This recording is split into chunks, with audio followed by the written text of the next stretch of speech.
नमस्कार, हिंदी प्रतियोगिता YouTube channel में आपका स्वागत है। आज हम डिस्कस करेंगे ऊना और सिरमौर जिले से संबंधित कुछ महत्वपूर्ण प्रश्न। तो शुरू करते हैं। पहला प्रश्न है, किस पहाड़ी रियासत का राजा जन्म से ब्राह्मण था लेकिन राजा बनने पर राजपूत बन गया? तो वो कुटलैहड़ रियासत के राजा थे। ऑप्शन नंबर सी इसका सही आंसर है, कुटलैहड़। अगला प्रश्न है, कुटलैहड़ रियासत के किस राजा ने सिखों को कोटवालवा किले से निकाल भगाया था? तो वो थे राजा नारायण पाल। ऑप्शन नंबर डी इसका सही आंसर है। अगला प्रश्न है, कांगड़ा ऊना क्षेत्र की सबसे छोटी रियासत थी। तो कांगड़ा और ऊना क्षेत्र की सबसे छोटी रियासत जो है वो भी कुटलैहड़ ही थी। ऑप्शन नंबर डी कुटलैहड़ इसका सही आंसर है। अगला प्रश्न है, कुटलैहड़ रियासत का अंतिम शासक कौन था? तो कुटलैहड़ रियासत का अंतिम शासक था Brijmohan Pal. Option number A. अगला प्रश्न, कौरवों और पांडवों के गुरु द्रोणाचार्य किस स्थान से संबंध रखते थे? तो कौरवों और पांडवों के जो गुरु थे द्रोणाचार्य, वो गंगरेट ऊना से संबंध रखते थे। ऑप्शन नंबर डी इसका सही आंसर है। अगला प्रश्न है, 1967 में ऊना तहसील किस जिले में स्थित थी?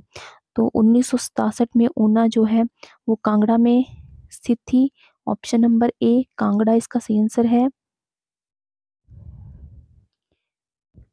अगला प्रश्न है, बंगाना उपमंडल किस जिले में है? तो बंगाना उपमंडल ऊना डिस्ट्रिक्ट में है। ऑप्शन नंबर सी इसका सही आंसर है। अगला प्रश्न, जसवां रियासत की स्थापना किसने की थी? तो जसवां रियासत की स्थापना पूरवचंद ने की थी। ऑप्शन नंबर सी पूरवचंद इसका सही आंसर है। अगला प्रश्न है, जसवां राज्य की राजधानी कहाँ स्थित थी? तो जसवां राज्य की राजधानी राजपुरा में स्थित थी। ऑप्शन नंबर डी राजपुरा इसका सही आंसर है। अगला प्रश्न, ऊना जिले का औद्योगिक शहर कौन सा है? तो ऊना जिले का औद्योगिक शहर है मेहतपुर। ऑप्शन नंबर सी इसका सही आंसर है। Option number C. अगला प्रश्न है, ऊना जिले का निर्माण कब हुआ? तो ऊना जिले का निर्माण 1972 में हुआ था। तो इसका सही आंसर है ऑप्शन नंबर ए 1972। अगला प्रश्न, स्वान परियोजना हिमाचल प्रदेश के किस जिले में चलाई जा रही है? तो स्वान परियोजना जो है वो ऊना में चलाई गई है। स्वान नदी जो है वो ऊना में बहती है, ये भी याद रखें। अगला प्रश्न, 1966 में हिमाचल प्रदेश में विलय से पूर्व ऊना किस जिले का हिस्सा था? तो ऊना जो है वो होशियारपुर का हिस्सा था। ऑप्शन नंबर बी होशियारपुर इसका सही आंसर है।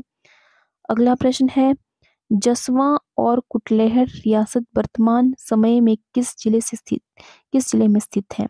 तो वो ऊना में स्थित है। ऑप्शन नंबर ए ऊना इसका सही आंसर है। तो ये थे ऊना डिस्ट्रिक्ट से रिलेटेड कुछ इंपॉर्टेंट क्वेश्चंस। तो अब देखते हैं सिरमौर जिले से संबंधित कुछ महत्वपूर्ण प्रश्न। पहला प्रश्न है, सिरमौर के किस राजा ने 13वीं शताब्दी के शुरू में अपनी रियासत की राजधानी राजवन से कलसी बदली थी? तो वो थे राजा उदित प्रकाश। ऑप्शन नंबर ए उदित प्रकाश इसका सही आंसर है। अगला प्रश्न है, नाहन कोठी पंचकुला में सिरमौर के किस राजा ने बनवाई थी? तो नाहन कोठी फतेह प्रकाश ने बनाई थी। ऑप्शन नंबर बी फतेह प्रकाश इसका सही आंसर है। अगला प्रश्न है, सिरमौर रियासत के किस राजा ने अपने प्रशासन को अंग्रेजों की पद्धति पर ढालने की कोशिश की?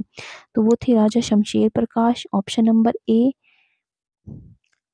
अगला प्रश्न है, 1902 ईस्वी के आसपास सिरमौर के किस राजा को इंपीरियल लेजिस्लेटिव काउंसिल में शामिल किया गया? तो वो थे सुरिंदर विक्रम प्रकाश। इसका सही आंसर है ऑप्शन नंबर बी। अगला प्रश्न है, किस साधु की पूजा सिरमौर में की जाती है? तो सिरमौर में जमदग्नि ऋषि की पूजा की जाती है। ऑप्शन नंबर सी इसका सही आंसर है जमदग्नि ऋषि।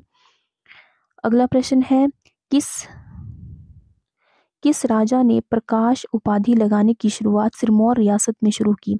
तो वो थे शुभंश प्रकाश।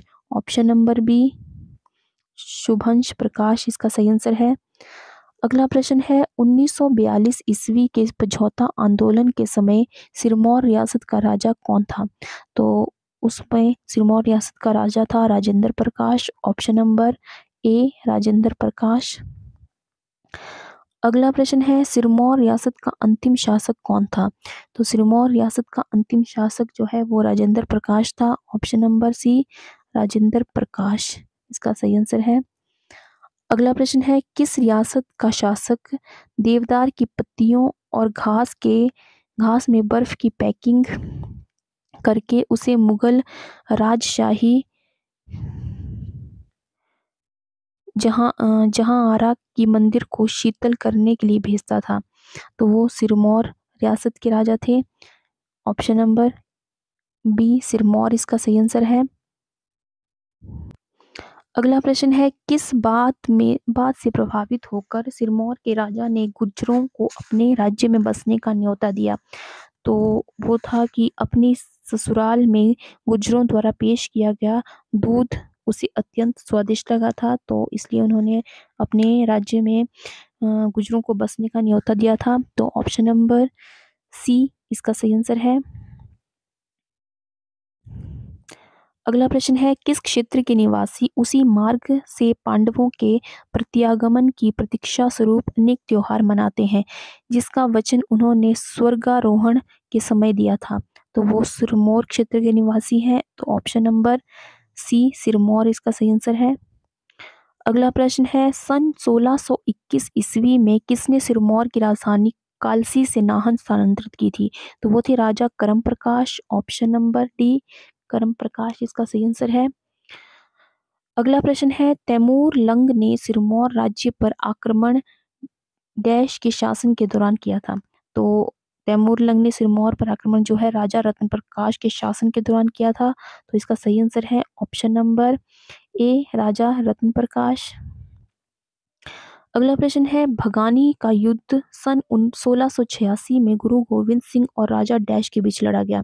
तो वो भीमचंद और गुरु गोविंद सिंह के बीच लड़ा गया था। तो ऑप्शन नंबर बी भीमचंद इसका सही आंसर है। अगला प्रश्न है सिरमौर में किस वर्ष पझौता आंदोलन हुआ था? तो पझौता आंदोलन जो है वो 1942 में हुआ था। ऑप्शन नंबर बी इसका सही आंसर है। अगला प्रश्न है सुकेती जीवाश्म पार्क डैश जिले में है? तो सुकेती जीवाश्म पार्क जो है वो सिरमौर में है। ऑप्शन नंबर डी इसका सही आंसर है। अगला प्रश्न है पझौता किस जिले से संबंधित है? तो पझौता सिरमौर जिले से संबंधित है। इसका सही आंसर है ऑप्शन नंबर डी सिरमौर। अगला प्रश्न है सन 1942 में हिमाचल प्रदेश के किस राज्य में किसान सभा ने स्वतंत्र सरकार की स्थापना की थी? तो 1942 में जो है सिरमौर ने एक स्वतंत्र सरकार की स्थापना की थी। ऑप्शन नंबर ए सिरमौर इसका सही आंसर है। अगला प्रश्न राजा रसालू ने किस देशी राज्य की स्थापना की थी? तो राजा रसालू ने जो है वो सिरमौर देशी राज्य की स्थापना की थी। तो इसका सही आंसर है ऑप्शन नंबर ए सिरमौर। अगला प्रश्न है जातक किला किस जिले में स्थित है? तो जातक किला जो है वो सिरमौर जिले में स्थित है। ऑप्शन नंबर सी इसका सही आंसर है। अगला प्रश्न सिरमौर राज्य का संस्थापक कौन था? तो सिरमौर राज्य का संस्थापक है राजा रसालू। अगला प्रश्न सिरमौर रियासती प्रजामंडल की स्थापना किस वर्ष की गई थी? तो सिरमौर रियासती प्रजामंडल की स्थापना 1944 में की गई थी। अगला प्रश्न 1195 ईस्वी में सिरमौर राज्य की राजधानी कहाँ पर थी? तो वो राजवन में थी। राजवन इसका सही आंसर है। अगला प्रश्न 1621 ईस्वी में नाहन शहर और नाहन दुर्ग की स्थापना किसने की थी? तो इसकी स्थापना करम प्रकाश के द्वारा की गई थी। अगला प्रश्न है गुरु गोविंद सिंह ने किस राजा के शासनकाल में सिरमौर की यात्रा की थी? तो वो मेदिनी प्रकाश के शासनकाल में की गई थी। अगला प्रश्न है 18वीं सदी के अंत में नाहन के जातक दुर्ग का निर्माण किसने कराया था? तो वो रंजौर सिंह के द्वारा कराया गया था। अगला प्रश्न 19वीं सदी में नाहन में शीश महल एवं मोती महल किसने बनवाया था? तो वो फतेह प्रकाश के द्वारा बनवाया गया था। ऑप्शन नंबर ए फतेह प्रकाश। अगला प्रश्न है, सिरमौर रियासत की स्थापना 1195 ईस्वी में किसने की थी? तो वो शुभंश प्रकाश के द्वारा की गई थी। ऑप्शन नंबर सी।